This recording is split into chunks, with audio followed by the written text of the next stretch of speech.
Então, bom dia a todos. Nós vamos apresentar, então, um trabalho proposto na disciplina de fitopatologia. O grupo é composto, então, pela Graciele, pelo Magnus, pelo Moisés e por mim, Tatiana. Nós vamos falar, então, sobre a doença da helmintosporiose, causada pelo fungo Escherichium tursicum na cultura do milho. Pode passar, Moisés. Então, o milho, ele é um dos grãos alimentares mais antigos e conhecidos, pertencente à família, então, das gramíneas, sendo a única espécie cultivada do gênero. O milho, ele é conhecido por vários nomes comuns. O mais utilizado em países anglófonos é maize, exceto nos Estados Unidos e no Canadá, onde é chamado de corn. O milho, então, ele é uma das culturas agrícolas mais cultivadas no mundo, sendo de grande relevância econômica devido à sua ampla versatilidade. Ele é utilizado, então, na alimentação animal, bem como matéria-prima para indústrias que vão desde o setor alimentício até as tecnologias avançadas. Pode passar, mas... A cultura do milho, então, ela é afetada por diversas doenças foliares, as quais elas causam danos significativos no rendimento e na qualidade dos grãos. E sabemos, então, que a qualidade fitossanitária das culturas, ela é importante para atingir, então, bons índices de produtividade. A doença, então, que a gente trouxe a apresentar, foi a mancha foliar, né, da helmintosporiose, que é causada, então, pelo fungo Escherichium tursicum. O patógeno ele foi inicialmente então identificado em 1876 como Helmintosporium tursicum. Apresenta então conídeos de coloração variando entre verde oliva e marrom escuro. Pode passar. Em condições ambientais favoráveis em cultivares suscetíveis, essa doença ela pode causar perdas superiores a 40% na produção de grãos, tornando-se então um fator limitante para o cultivo de milho em determinadas regiões do mundo. Pode passar, mas... Então, sobre a importância da doença, a helmintosporiose ela é reconhecida como uma das principais doenças que afetam a cultura do milho em diferentes regiões do mundo, então, onde o cereal ele é cultivado. O fungo ele está presente na maioria das áreas de cultivo de milho do país, principalmente, então, em regiões mais altas, como as Chapadas. No Brasil, então, as maiores severidades dessa doença ocorrem em plantios de safrinha. Pode passar. Sobre as formas de infecção da doença, a infecção, então, ela é causada, né, pelo fungo Escherichium tursicum, ocorre, então, através de conídeos. Então, como vocês podem visualizar na imagem aqui abaixo, esses conídeos, eles penetram o tecido foliar, utilizando os estômatos como porta de entrada, onde uma vez dentro da planta, então, o fungo ele pode se desenvolver no espaço intercelular e, em casos severos, ele pode colonizar os vasos do xilema, o que vai, então, facilitar a disseminação para todas as partes da planta. Pode passar, mas... ainda então sobre as formas de infecção, a infecção ela é favorecida então por condições ambientais específicas, como umidade relativa elevada e a temperatura entre 18 e 27 graus. O fungo ele também pode sobreviver em restos culturais, sendo disseminado pelo vento e por respingos de chuva. Além disso, práticas inadequadas de manejo, como plantio contínuo de milho sem a rotação de culturas, pode, então, aumentar a pressão do inóculo na área e favorecer a infecção. Pode passar, Moisés. Ciclo da doença. Condições ambientais predisponentes. O fungo esporula abundantemente, produzindo os conídeos, que são transportados pelo vento até novas folhas. O número de conídeos capturado no ar é significativamente elevado no período da manhã, quando ocorre em noites entre 20 e 26 graus Celsius. e período de molhamento entre 10 e 12 horas. O inóculo sobre as lesões é responsável pelos ciclos secundários da doença. A infecção. O esporo é depositado na folha de uma planta suscetível. Quando os esporos germinam, as hifas começam a crescer de maneira bipolar. A germinação é dependente de luz constante de 150 lumens. As hifas crescem ao longo da superfície da folha. Em seguida, produzem um ou múltiplos apressórios. Desenvolve-se a partir do apressório, que penetra diretamente através da cutícula, a epiderme, da folha e dos estômatos, assim como o colega Tatiane explicou recentemente. Depois da penetração, o fungo continua crescendo até causar necrose e colapso do tecido. O micélio cresce através do tecido da folha e para dentro do sistema vascular, espalhando-se sistematicamente por toda a planta. O crescimento do micélio no xilema é abundante, bloqueando e causando murcha devido à deficiência de água. As lesões em desenvolvimento são em forma de charuto de cor cinza até marrom. Espalham-se longitudinalmente ao longo da folha. Basicamente também o que a colega já havia dado uma explicação. Então o fungo ele se multiplica no sistema vascular da planta e bloqueia a irrigação, o fluxo de água, o que causa a murcha. Círculo da doença. Como ele é um ciclo, né? Partindo da colheita, esse grão ele é armazenado, partindo do pressuposto que ele está infectado. Esse grão vai para a lavoura após a germinação. Então, como já é uma planta que está infectada, começam a aparecer os primeiros sintomas. Ocorre a frutificação, em seguida uma contaminação em toda a área, que vai ocorrer através do vento, da chuva, se espalha entre as plantas. Ciclo secundário é aquele inóculo que fica nos restos culturais, ocorre a frutificação, em seguida também esse fungo vai estar se espalhando entre as plantas, pode ocorrer aí uma contaminação severa da lavoura, um comprometimento também de produtividade. A sobrevivência do fungo. O agente causal da helmintosporiose do milho é considerado um patógeno necrófico, apresentando uma fase parasitária na planta viva e uma fase neutrófica nos restos culturais. As principais fontes de inóculo são restos culturais infectados, hospedeiros secundários e climidosporos, estrutura de repouso, e provavelmente as sementes infectadas. O fungo pode sobreviver de uma estação para outra, de cultivo sobre a palha. Eles podem sobreviver nas folhas, na bainha das folhas, na palha, na espiga, na forma micelial de conidospóreo e conídeos, ou como estrutura de resistência denominada clamidosporos. O período de tempo de sobrevivência nos restos culturais é determinado principalmente pelas condições de temperatura, umidade e luz. Em geral, enquanto existir nutrientes e fonte de carbono disponível no substrato, o fungo continuará explorando nutricionalmente o substrato e produzindo inóculo. Esta é a fonte de inóculo mais importante para a infecção das plantas. O fungo passa o inverno em folhas de milho infectada e durante o seguinte verão, esporos são formados sob micélio localizado e nas lesões antigas. Os hospedeiros, então. As espécies relatadas como hospedeiros, por Reis et al., é o milho, o sorgo, o capim-maçambará, o capim-sudão e o teucino. Sintomas da doença. Qualquer manifestação de reação da planta a um agente nocivo. Os sintomas típicos da doença são lesões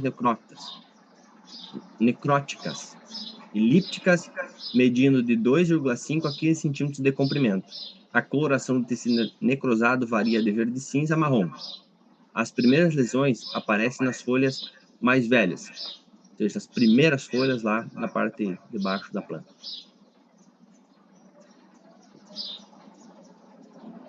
Condições de ataque severo pode ocorrer a queima completa dos tecidos foliares, como apresentamos aqui na figura 2, que é uma contaminação severa na lavoura de milho. Sinais da doença são evidências diretas do próprio patógeno, como a presença de esporos ou estrutura reprodutiva do fungo em áreas afetadas. Bom, então eu vou falar um pouco sobre o diagnóstico da doença, né? O diagnóstico adequado das doenças do milho é crucial para garantir a eficácia das medidas de controle. No entanto, ela tem uma similaridade entre a helmintosporiose e a mancha de bipolares.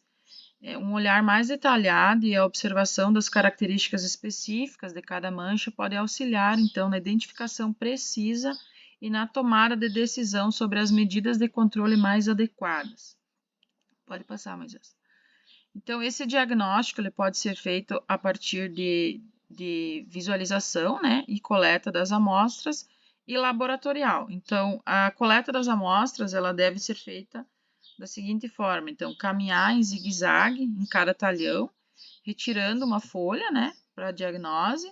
E a coleta, então, ela é indicada ser realizada preferencialmente entre as 7 e as 11 horas da manhã, desde que não tenha chovido nas últimas 24 horas. Então, deverão ser coletadas folhas de pelo menos 25 plantas em cada talhão. Isso vai depender do tamanho da área, né, do tamanho do talhão que está sendo atacado pela doença, que deve ser feita a coleta para o diagnóstico.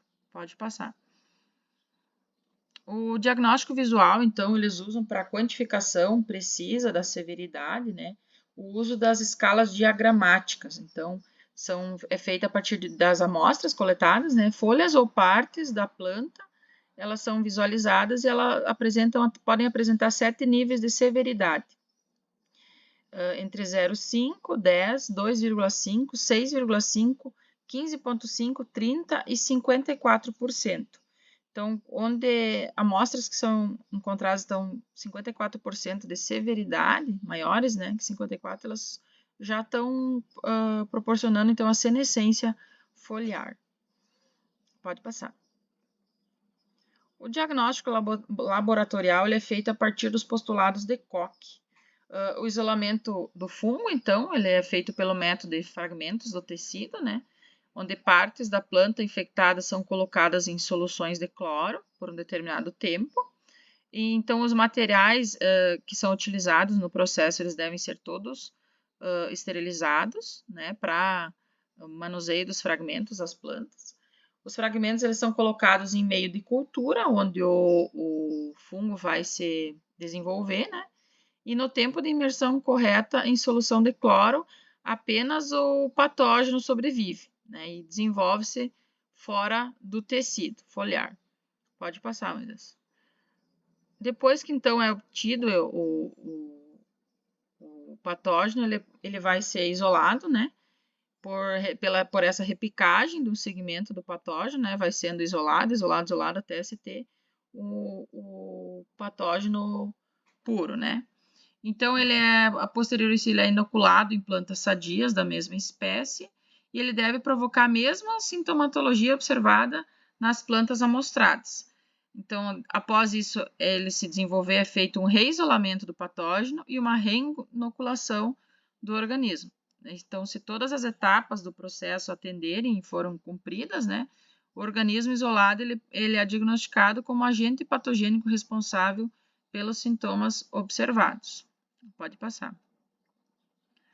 No monitoramento, então, os prejuízos resultantes da desfolha causada pela doença são significativamente minimizados com aplicação preventiva de fungicidas e monitoramento da área, proporcionando incrementos em massa de grão e produtividade.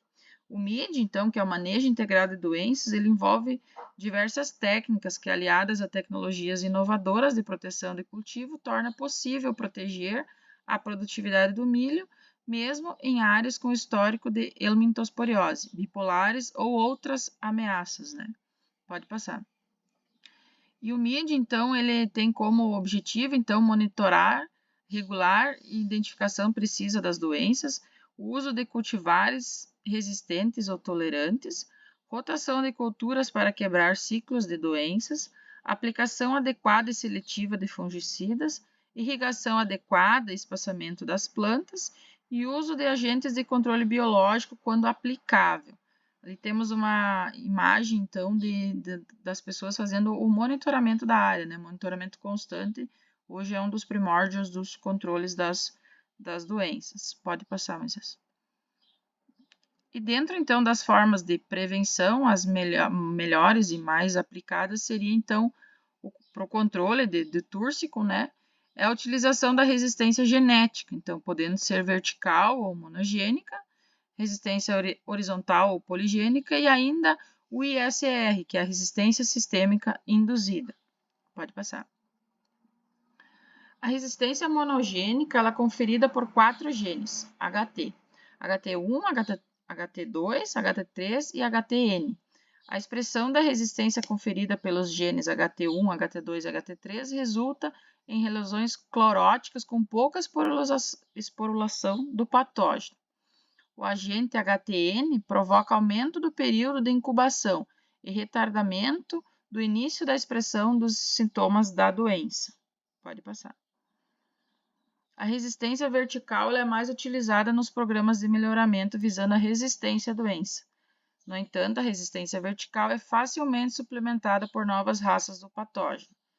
E as raças, então, de Túrcicon têm sido relatadas em milho com base na virulência ou avirulência, e uma série de linhagens diferenciadoras, contendo os 4 genes de resistência vertical.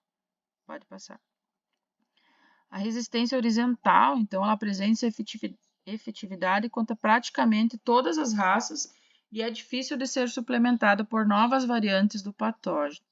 Resulta em menor número de lesões em plantas resistentes, aumento do período de incubação latente, redução da produção de conídeos e redução da taxa de progresso da doença. Então, existe uma correlação entre o nível de resistência horizontal e o período de incubação do patógeno.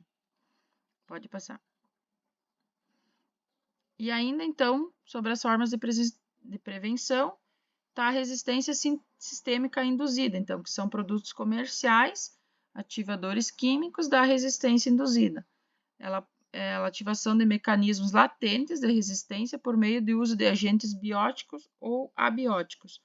Ela pode ter uma proteção local ou sistêmica, mas ela tem como desvantagem, então, a ausência de especificidade para as determinadas doenças, então. Pode passar.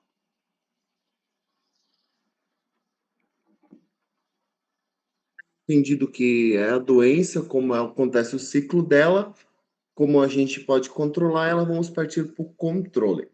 Então, ainda como forma de prevenção, como a Graciela estava falando, uma das ações que pode ser feito, que devem ser feitas, é a rotação de cultura. Assim como o Moisés disse, fala que como ela é um ciclo fechado, e o patógeno, o fungo fica nos restos culturais da cultura anterior. Então, a rotação de cultura se faz extremamente importante porque ela quebra o ciclo do patógeno, ela também reduz o inóculo em resistência. Então, quando o milho é cultivado repetidamente nas mesmas áreas, esse patógeno ele encontra uma fonte constante de alimento e condições desenvolvidas para se multiplicar. Então, a rotação de cultura com culturas que não são hospedeiras de fungo, como soja ou leguminosas, diminui a pressão do inóculo, o que resulta em menores esporos. E também a rotação de cultura, ela melhora a diversidade do solo. Então, tendo assim mais diversidade biológica, tendo assim mais inimigos naturais. Pode passar, Moisés. Também temos o manejo químico, que é a aplicação de fungicidas, que quando a doença já está instalada, então precisamos controlar ela para evitar perda, porque essa doença é uma das que mais causa perdas dentro da colheita. Então, é um método utilizado, que é o controle químico, que quer pela facilidade de uso, como também pelos resultados obtidos, porém o uso constante e sem critérios pode promover a seleção de fungos resistentes, colocando em risco a eficácia do método. Pode passar, Moisés. Então, são usados fungicidas do grupo químicos triazóis, que eles são inibidores da demetilação, que eles inibem a biossíntese do ergosterol, um componente vital da parede celular dos fungos, que leva ao esgotamento e consequente morte desse fungo. Pode passar? Também as estrobilurinas, elas atuam no complexo 3 da cadeia transportadora de elétrons na membrana interna das mitocôndrias e são inibidores da quinona oxidase. Então, elas inibem a respiração das mitocôndrias nos fungos, bloqueando a transferência de elétrons que impedem a produção de ATP, e assim também eliminando o fungo. Pode passar? Então, os triazóis apresentam maior sistemicidade, o que confere uma característica de maior mobilidade, ocupando mais rapidamente os sítios infectados ou passíveis de infecção. Ao passo que as estrobilurinas apresentam uma ação sistêmica mais lenta, propriedade que confere maior residual e, portanto, maior eficiência em aplicações preventivas. Pode passar? Já as isoftalorinas possuem um mecanismo de ação em que o fungicida se une aos grupos das sulfidrilas e mercapto. Então, a junção destes na germinação das células fúngicas interrompe o ciclo de Krebs, pois o fungicida evita a ativação da enzima gliceroaldeído 3-fosfato dehidrogenase. Então, não há produção de ATP e as células fúngicas morrem por não completarem os processos vitais para sua formação. Pode passar, Moisés? Então, além dos fungicidas utilizados, outro fator importante a ser considerado é o manejo e a época de aplicação. Então, segundo Mortelli e Santos, eles observaram que a aplicação do fungicida em V8 e pré-florescimento apresentou maior produtividade quando comparado com a testemunha e aplicações separadas. Então, a melhor época de aplicação é geralmente V8, quando a planta do milho está com 8 folhas, e pré-florescimento, para garantir uma maior cobertura nas folhas mais superiores. Então, a rotação de fungicidas com diferentes modos de ações e multissítios deve ser sempre priorizada. Existe a necessidade de disponibilizar novas células de fungicidas sítio geoespecíficos ou um multissítio com diferentes modos de ação, ou novas formulações de moléculas sintéticas, fitoquímicas, microbiológicas, ou indutores de resistência em plantas de amplo espectro de controle às diversas doenças foliares do milho segundo a safra. Pode passar?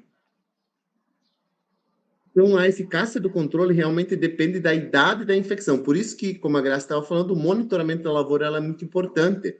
Então, o efeito curativo erradicante mais pronunciado dos fungicidas até 48 a 72 horas após a infecção. Em infecções mais antigas, maiores que o período latente, a energia não é mais utilizada para o crescimento, e sim para a realocação para a reprodução. Então, a planta para de crescer para se reproduzir de uma forma mais rápida por causa da infecção da doença. Então, esse processo perdura por 3 a 4 dias e, às vezes, mais se a temperatura estiver baixa. Então, à primeira vista, esse fato surpreende o produtor, quando percebe mais lesões após a aplicação do fungicida e pode interpretar como falha no controle. A causa, no entanto, está no elevado número de infecções em estágios de incubação não visíveis, o que reforça a necessidade de se aplicar antecipadamente, preventivamente ou, no máximo, quando o aparecimento dos primeiros sintomas. Pode fazer. Então, temos mais algumas formas de unir esses fungicidas para se ter um controle mais satisfatório. Então, um controle satisfatório por até 21 dias após a incubação desse fungo, são utilizados os fungicidas potioconazol mais trifloxistrobina, propiconazol e ciproconazol e azoxystrobina. Um controle satisfatório até 15 dias após a inoculação se usa esses outros fungicidas. Então, as fungicidas potioconazol e trifloxistrobina apresentam a maior taxa de expansão de lesão quando aplicada curativamente. Então, eles impedem a expansão do fungo. Pode passar, das lesões do fungo. Então, também temos resultados de uma pesquisa muito interessante.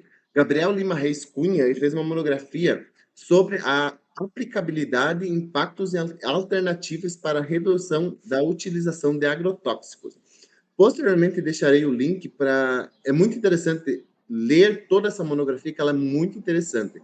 Então, ele fez dentro da monografia dele, que ele fala sobre a redução dos agrotóxicos, ele faz um estudo de causa sobre bioinsumos versus os agrotóxicos. Então, a doença escolhida para o tratamento foi a mancha foliar causada pelo fungo Helminthosporium tursicum na cultura do milho, que é exatamente a doença do qual nós estamos falando. Pode passar, Moisés. Então, eles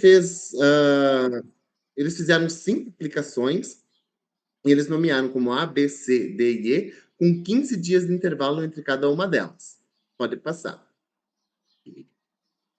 Então, para esse estudo que ele fez, é necessário observar apenas 4 diferentes tratamentos, que vai estar na tabela a seguir, a fim de analisar aspectos relacionados ao combate das doenças e produtividade atrelada à aplicação dos agrotóxicos e bioinsumos. Então, vou explicar um pouquinho mais. Pode passar, Moisés, para explicar a tabela 5 agora. Então, essa tabela 5 é os tratamentos detalhados. Então, no primeiro tratamento, ele usou fertilizante e biológico. Na tabela número 2, ele usou, no tratamento número 2, fertilizante biológico, extrato de plantas biológico. Então, ele usou apenas biológico no 2. Pode passar, Moisés? No 3, ele utilizou fertilizante biológico e agrotóxico. No 4, ele usou praticamente a maior quantidade de agrotóxicos, justamente para fazer essa interação, para ver se o agrotóxico, só o biológico, ou se juntar o agrotóxico e o biológico, assim como nós vem sendo a tendência de utilização de biológicos para diminuir o uso dos agrotóxicos. Pode passar, Moisés. Então, aqui ele traz uma tabela sobre a produtividade por tratamento. Então, a gente pode observar que no tratamento 3, onde foi utilizado tanto biológico quanto agrotóxico, químico, pode-se observar que teve uma maior produtividade de saca por hectare, 71,3. Pode passar, Moisés.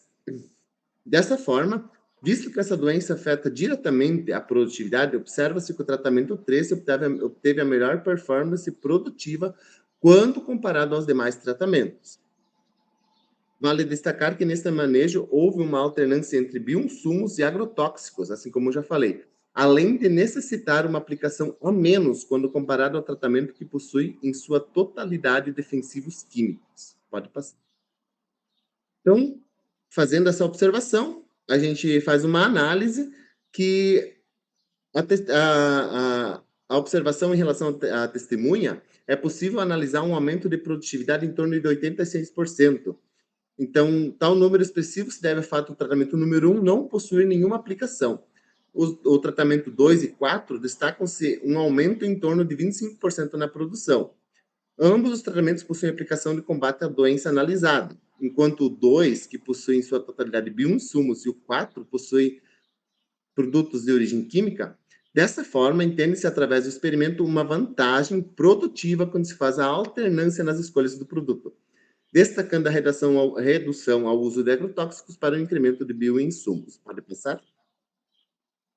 Também é importante destacar que ele fala lá que a usabilidade de 100% de bioinsumos na doença permite chegar próximo à produtividade do manejo com 100% de agrotóxicos, além de precisar uma aplicação a menos.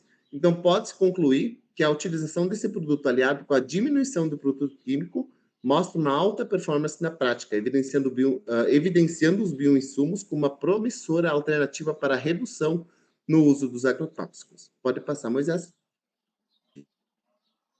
Aqui está o link da monografia para posteriormente, se alguém quiser acessar e ler ela na íntegra. Então, as considerações finais. Então, a helminthosporiose é uma doença mais grave para a produção do milho, podendo causar perdas consideráveis, especialmente na área com condições adequadas a esse fungo. Essa doença tem grande impacto econômico, afetando tanto o rendimento quanto a qualidade dos grãos. Pode passar. Controle e a prevenção, a utilização dos fungicidas, ele é essencial, porém deve ser combinada com outras práticas de manejo, como a rotação de cultura, escolha de variedades resistentes, a assistência genética, tanto vertical quanto horizontal, tem se mostrado eficaz, mas a resistência vertical pode ser superada por novas raças do patógeno. Pode passar? Então, manejo integrado, como a Graciele falou também, é uma abordagem recomendada, então, constante monitoramento da lavoura, inclui o uso de fungicidas, a rotação de cultivo, monitoramento constante e aplicação de bioinsumos. Pode passar? Então, pesquisa em inovações. Estudos recentes indicam que uma combinação de bioinsumos e fungicidas pode ser mais eficiente, reduzindo a necessidade de múltiplas aplicações do produto químicos. Isso não só melhora a produtividade, mas também contribui para a sustentabilidade da produção agrícola. Pode passar? O futuro do controle das doenças, que é realmente justamente o que o estudo outro traz, que é essa alternância, alternar fungicidas e bioinsumos. Isso traz resultados muito bons, aumenta a produtividade e a qualidade dos grãos e ainda não agride tanto a natureza. Pode passar? Então, as nossas referências bibliográficas. Muito obrigado pela atenção. Dúvidas, estamos à disposição.